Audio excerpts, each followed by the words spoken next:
अब अगला हमारा जो इस वर्कशॉप का ऑब्जेक्टिव है वो ये है कि जो हमने अभी प्रीवियसली कुछ डेटाबेस डायग्राम्स जनरेट की थी, एंटिटी रिलेशनशिप डायग्राम बनाई थी, उनमें से किसी एक डायग्राम को हम लोग एक्चुअल जैम्प में यूजिंग PHP माई एडमिन डेटाबेस बेसिकली उसमें उस डेटाबेस को इम्प्लीमेंट करके देख लेते हैं कि जब एक्चुअली डेटाबेस क्रिएट होता है तो how it is done actually, क्योंकि जब डेटा आएगा तो this database would be that container, ये वो जगह होगी जहाँ पे एक्चुअली डाटा स्टोर होगा और आप रिट्रीव करके अपने शॉपिंग कार्ट में देख रहे होंगे. So let's do the implementation. So now students, ये पैनल आपके सामने वही PHP माई एडमिन वाला है, यानी जो हमने अभी जैम्प की इंस्टॉलेशन में देखा था. तो सबसे पहली चीज़, आपने लेफ्ट हैंड साइड पे जो ऑलरेडी डेटाबेसेस क्रिएट हुए हुए हैं उनकी लिस्ट आपके सामने आ रही होगी. पहला काम आपने ये करना है कि आपने एक नया डेटाबेस क्रिएट करना है. तो मैंने यहाँ पे लिख दिया, डेटाबेस पे क्लिक किया तो मैंने यहाँ पे लिख दिया रेंट, डेटाबेस का नाम है. मैंने क्रिएट किया तो डेटाबेस आपके सामने लेफ्ट हैंड साइड पे ये क्रिएट हो गया. पहले टेबल का आप नाम रखें. लेट्स सपोज मैंने यहाँ पे रख दिया बिल्डिंग, टेबल का नाम है हमारे केस में, और मैंने इसके लेट्स सपोज 3 कॉलम रखने हैं. तो यहाँ पे आप 3 लिख दें तो 3 रोज़ आपके सामने आ जाएंगी. अब आपने हर कॉलम का नाम लिखना है, उसकी डेटा टाइप लिखनी है, और अगर आपने उसको प्राइमरी की मार्क करना है तो आप यहाँ पे प्राइमरी की लिख देंगे. लेट्स सपोज हमारे पहले कॉलम का नाम था बी नेम, बिल्डिंग नेम. इसकी डेटा टाइप है लेट्स सपोज वाचार. हम वाचार ही यूज़ करेंगे फॉर द टाइमिंग ताकि थोड़ी ज़िंदगी आसान रहे. उसके बाद उसकी लेंथ कर दें फॉर एग्जांपल 30, यानी बिल्डिंग नेम में 30 कैरेक्टर आ सकते हैं. इसको प्राइमरी की मार्क कर दें, और जैसे ही आप प्राइमरी की बनाएंगे तो वो इंडेक्स पूछेगा, यानी खुद ही क्रिएट कर देगा. तो यहाँ पे आप इंडेक्स का साइज़ रख दें 30. This is it. ये पहली रो क्रिएट हो गई. दूसरा हमारा कॉलम है लेट्स सपोज एड्रेस का. इसके अंदर लेट्स सपोज वाचार है, और इसका साइज़ लेट्स सपोज मैं कहता हूँ 40 कैरेक्टर्स का मैक्सिमम एड्रेस आ सकता है. इसको हमने कुछ प्राइमरी की नहीं रखना. This is it what we need to fill in. तीसरा कॉलम है लेट्स सपोज फ़ोन नंबर का. तो फ़ोन नंबर के कॉलम के अंदर अगेन वाचार आएगा. रीज़न कि उसके अंदर ब्रैकेट्स और डैशेस स्पेशल कैरेक्टर्स भी आ सकते हैं. साइज़ लेट्स सपोज रख दें इसका 15. उसके बाद आप सेव पे क्लिक करें तो आपका ये पहला, इसको इग्नोर कर दें, तो आपका पहला रेंट के अंदर ये आपका बिल्डिंग का पहला जो टेबल है वो क्रिएट हो जाएगा. उसके बाद हम दूसरा टेबल का नाम लिखते हैं. इसी के अंदर क्रिएट टेबल आ रहा है तो आप यहाँ पे नाम लिख दें फ्लोर. फ्लोर पे क्लिक करें तो यहाँ लेट्स सपोज हमारे 3 एट्रीब्यूट हैं. अब यहाँ पे एक फ्लोर नंबर है, नंबर ऑफ़ अपार्टमेंट्स है, और बी नेम है जो फॉरेन की है. तो मैं यहाँ पे गो पे क्लिक करूँगा तो यहाँ पे लेट्स सपोज फ्लोर नंबर आ रहा है. इसको मैंने लेट्स सपोज वाचार सेलेक्ट कर लिया. टोटल लेंथ उसकी लेट्स सपोज मैंने कर दी 10. इसको प्राइमरी की मार्क कर दिया. प्राइमरी की मार्क करूँगा तो वो पूछेगा इसको इंडेक्स भी बना दें. यस बना दें. और उसका साइज़ मैंने कर दिया 10. दूसरा कॉलम है डिस्क्रिप्शन ऑफ फ्लोर, यानी इस पर क्या क्या फैसिलिटीज़ हैं. लेट्स सपोज मैं इसको वाचार कर देता हूँ.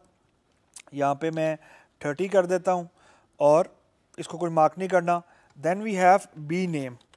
बी नेम हमारा फॉरेन की कॉलम था तो वो मैंने यहाँ पे क्लिक किया, वाचार उसको सेलेक्ट किया. अब इस नल इंडेक्स में आके आपने उसको प्राइमरी की जगह इंडेक्स मार्क करना है क्योंकि हम इसको फॉरेन की बनाएंगे. इंडेक्स का नाम रखा मैंने let's suppose floor B name, कोई भी नाम रख सकते हैं आप. उसके बाद यहाँ पे इसका साइज़ रख दें लेट्स सपोज 30, और यहाँ पे मैं साइज़ इसका साइज़ रख दूँगा 30. And when I click here तो होपफुली, अच्छा वो कह रहा है कि डिस्क्रिप्शन इज़ अ कीवर्ड, तो मैं इसको यहाँ पे डिस्क्रिप्शन पूरा लिख देता हूँ. अब मैंने इसको क्लिक किया तो hopefully this table will be created. तो जैसे ही मैं रेंट के टेबल में गया, डेटाबेस में गया, तो नाउ यू कैन सी हमारा एक बिल्डिंग का टेबल है, एक फ्लोर का टेबल है. Now next thing what we need to do कि अब हमने बिल्डिंग में और फ्लोर में रिलेशनशिप क्रिएट करना है वन टू मैनी का. तो उसके लिए भी बड़ा सिंपल है. आप डिज़ाइनर, ये ऊपर आइकॉन आ रहा है, यहाँ पे क्लिक करें तो इस तरह का पैनल आपके सामने आ जाएगा. जितने टेबल आपके बने होंगे वो ऑटोमेटिकली आपके पास एक पैनल में आ जाएंगे। अब आप इस विंडो में दोनों टेबल के दरमियान रिलेशनशिप क्रिएट कर सकते हैं। आपने सिंपल इस बटन पे क्लिक करना है, ये वाला बटन है, यहाँ पे होगा क्रिएट रिलेशनशिप, इस पर क्लिक करें तो वो पहले आपसे पूछेगा सिलेक्ट रेफरेंस्ड की। बेसिकली आपसे वो पूछ रहा है कि मुझे प्राइमरी की बताओ, यानी इसमें पेरेंट टेबल कौन सा है। हमारे केस में जो पेरेंट टेबल है दैट इज बिल्डिंग टेबल। तो आप सिंपल इधर आके क्लिक कर दें, बी नेम के ऊपर आएँ और क्लिक कर दें। अब वो पूछेगा सिलेक्ट फॉरेन की। फॉरेन की हमें पता है फ्लोर के टेबल में बी नेम का कॉलम है, इस पर क्लिक करेंगे तो वो पूछेगा रिलेशनशिप क्रिएट कर दें। आप ओके पे क्लिक करेंगे तो ये देखें, दिस इज इट। उसने अब देखें building to floor 1 to many का रिलेशनशिप क्रिएट कर दिया है। तो अब हमने ये दो एंटिटीज के दरमियान 1 to many का रिलेशनशिप यहाँ पे क्रिएट कर लिया। अब मूविंग फॉरवर्ड, अब लेट्स सपोज हमारा तीसरा कॉलम है, तो जितने आपके टेबल्स हैं वो हम यहाँ पे ऐड करते जाएंगे। इसी तरीके से 1 to many का रिलेशनशिप आप क्रिएट करते जाएंगे। नाउ अगला स्टेप कि आप इसमें डेटा कैसे ऐड कर सकते हैं। फॉर एग्जांपल इन दो टेबल में लेट्स सपोज अगर आपने तीसरा टेबल भी क्रिएट करना है, लेट्स सपोज अपार्टमेंट का करना है, और अपार्टमेंट के फॉर एग्जांपल आपके पास 3 कॉलम है। अब हमें ये पता है हमारी ईआरडी के हिसाब से कि अपार्टमेंट के टेबल में भी फ्लोर का की जो प्राइमरी की है उसने एज अ फॉरेन की आना है। तो अपार्टमेंट का अपने एट्रीब्यूट है, अपार्टमेंट आईडी फॉर एग्जांपल या अपार्टमेंट नेम, उसके बाद उसकी फॉर एग्जांपल उसका कवर्ड एरिया हम बता देंगे, और तीसरा कॉलम हम बताते हैं फॉर एग्जांपल फ्लोर नंबर। तो 3 कॉलम पे क्लिक किया मैंने, लेट्स सपोज मैं कहता हूँ अपार्टमेंट नेम, लेट्स सपोज वेचर है और उसकी डेटा टाइप है लेट्स सपोज 30, और मैं इसको प्राइमरी की मार्क करता हूँ। प्राइमरी की में मुझसे साइज़ पूछेगा 30, दिस इज़ इट।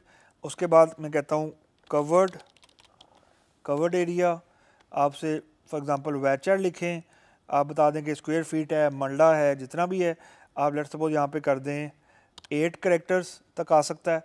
और तीसरा कॉलम है हमारा foreign key column, floor number. ये हमने क्योंकि वेचर रखा हुआ था, यहाँ भी वेचर रखें, वहाँ पे उसका साइज़ लेट्स सपोज हमने 6 रखा था, यहाँ पे आप 6 रखें, और नॉट नल में आप इसको कर दें इंडेक्स। इंडेक्स जब क्रिएट करेंगे तो खुद ही वो उसको इंडेक्स क्रिएट कर देगा। जब आप मार्क करेंगे अपार्टमेंट डैश फ्लोर, और यहाँ पे आप इसका साइज़ रखें लेट्स सपोज 6, ओके पे क्लिक करें। इफ़ यू विल सेव, तो इसने तीसरा टेबल भी क्रिएट कर दिया हमारे लिए। अब अगला स्टेप ये है कि हमने अब वही रिलेशनशिप क्रिएट करनी है जो हमारी बिल्डिंग अपार्टमेंट और फ्लोर में है। तो मैं डिज़ाइनर के यहाँ पे व्यू में आऊँगा, सिंपल यहाँ पे क्लिक करूँगा। अब मुझे क्या करना है, सिंपल यहाँ पे क्लिक करना है, तो मुझसे वो पूछेगा कि रेफरेंस की बताओ। अब हमें ये पता है कि फ्लोर टेबल की जो प्राइमरी की है वो अब पेरेंट टेबल है, तो मैं यहाँ पे क्लिक किया। उसके बाद मुझसे पूछा कि सिलेक्ट फॉरेन की, तो मैं अपार्टमेंट के टेबल में आया, मैंने यहाँ पे फॉरेन की फ्लोर नंबर पे क्लिक कर दिया, ओके हो गया, and this is you can see here you go. अब आपके पास यहाँ पे 3 टेबल क्रिएट हो गए, और तीनों के दरमियान आपकी जो ईआरडी थी उसके हिसाब से रिलेशनशिप भी क्रिएट हो गया। So this is how you can create your database, your primary की, योर फॉरेन की, and then your relationships in MySQL.